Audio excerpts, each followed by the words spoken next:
that would normally secure that plug. Did that not happen? There's a lot of boxes that have to be checked.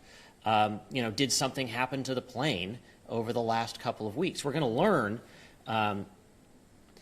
We know that on at least 3 occasions before this incident, pilots on that plane got a warning light about a pressurization problem.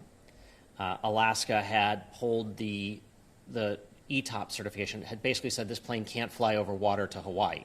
So there had been some red flags. I mean, those warning lights checked out each time, but that's one of the things the NTSB also wants to understand is, what was the process of checking into those warning lights? Did something get missed there? There's a lot of questions before we'll know, was this a one-off? Is this a bigger thing?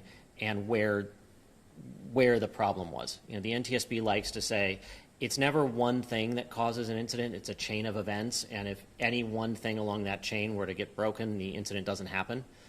So we don't know all the links in the chain yet.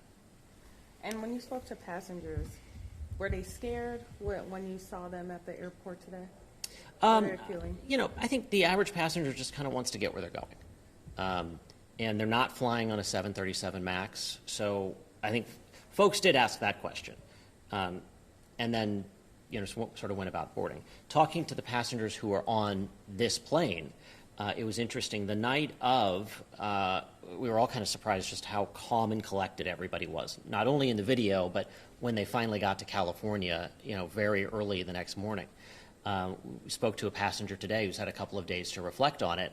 And, thinking back on the text messages he sent to family when it was happening, not knowing what was going to happen, was a moment that stopped him. So I think for folks that went through this, there's still a bit of processing what was a close call. There's no question this was a close call. There's no question it was incredibly fortunate that nobody was sitting in the 2 seats next to where this door flew off the airplane.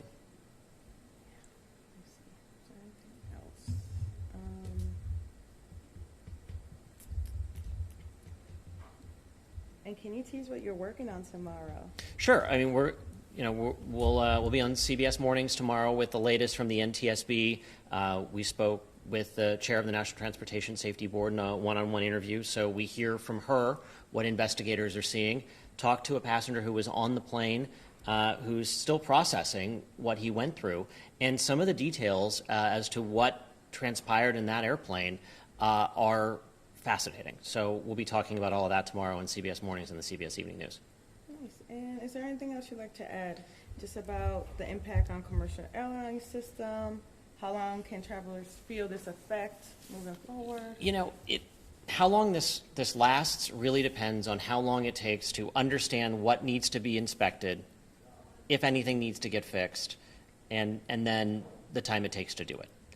So once the airlines have all the information they need to inspect, this probably goes pretty quickly. Until then, you're going to see significant flight cancellations if you're an Alaska Airlines flyer, and you're going to see a noticeable number of cancellations if you're a United Airlines flyer. United has more airplanes, they can absorb some of this easier than Alaska. But either way, you're going to have tens of thousands of people that continue to be disrupted until these planes are deemed safe and able to be back in the air. How does this investigation so far stack up to other ones that you've covered? Does it seem kind of more or less the same process? Or? The National Transportation Safety Board is very good at what they do. And so this is playing out exactly as it would in any transportation accident. They have subject matter experts in all kinds of phases. They have somebody who specializes in structures of airplanes. They have somebody that's looking at how the seats and the oxygen masks and all of those things held up. They're looking at, we know the cockpit door was blown open. That's a fortified door. So, they're going to look at how the force of these depressurizations impacts the airplane. They don't happen very often, which is really good. And the board's goal is to figure out lessons that can be learned from this so that something like it doesn't happen again. But as far as their investigative process, it's playing out exactly as we would expect. Okay. Is there anything else I missed? No, I think that You good? should give you One a, other like random question. I don't know if there's any foreign airlines that fly it, and I know the FAA doesn't have jurisdiction overseas, but like Katie, the they've first delivered time- 218, is that right? Does that sound right? Over 200, only 5 airlines. I think Yeah. it's 217, and only 5 airlines Yeah. have this configuration. So, Yeah, yeah, because it's so also the it's, specific it's configuration of United, one door. it's United and Alaska domestically. I think Copa has some, Okay. like Air Tajikistan I think and, it's Aeromexico and it's Turkish. okay, Okay. yeah. Well, but I guess what I'm getting at is like the first time there were sort of issues with the MAX. Typically internationally, typically the rest of the world will follow the lead of the FAA. So if the FAA says this plane should be grounded, typically other countries equivalent of the FAA will take that as a giant red flag and mirror that decision. In the case of the MAX, originally it was the Chinese that grounded the plane first, the U.S. a couple of days later.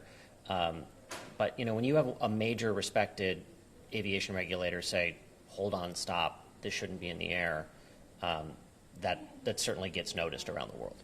The bulk of the airplanes that have been delivered of this type are in the U.S.